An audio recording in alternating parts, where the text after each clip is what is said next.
काल पंढरपूर नगर परिषदेच्या सर्वसाधारण सभेमध्ये प्रभाग क्रमांक 5 मधील नगरसेविका सौ कुसुमताई जगन्नाथ परचंडे यांनी आपल्या प्रभागातील व पंढरपुरातील महत्त्वाच्या प्रश्नावर आवाज उठवला।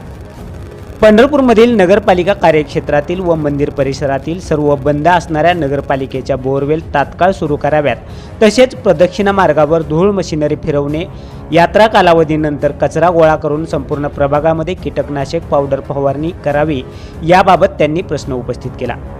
पंढरपूर शहरातील विविध भागात पाण्याची सुविधा उपलब्ध होण्यासाठी पंढरपूर नगर परिषदेने बोरवेल घेतले आहेत, परंतु अनेक ठिकाणचे बोरवेल सध्या बंद अवस्थेत आहेत। ते वारी आधी सुरू करावेत। याचबरोबर शहराच्या प्रदक्षिणा मार्गावर नियमितपणे स्वच्छता होण्यासाठी यासाठीचे जे मशिनरी आहेत ते मशिनरी संबंधित मार्गावर नियमित फिरवणं आवश्यक आहे। आषाढी वारीनंतर पंढरपूर शहरामध्ये प्रचंड प्रमाणात कचरा साठलेला असतो। घाणीच्या या साम्राज्यामुळे अनेक पंढरपूरकर आजारी पडतात। त्यामुळे पंढरपूरकरांच्या व भाविकांच्या आरोग्याच्या सुरक्षेच्या दृष्टीनं हा कचरा वारीनंतर तातडीनं उचलण्यात यावा व कीटकनाशक फवारणी करावी, अशी मागणी नगरसेविका सौ कुसुमताई जगन्नाथ परचंडे यांनी केली।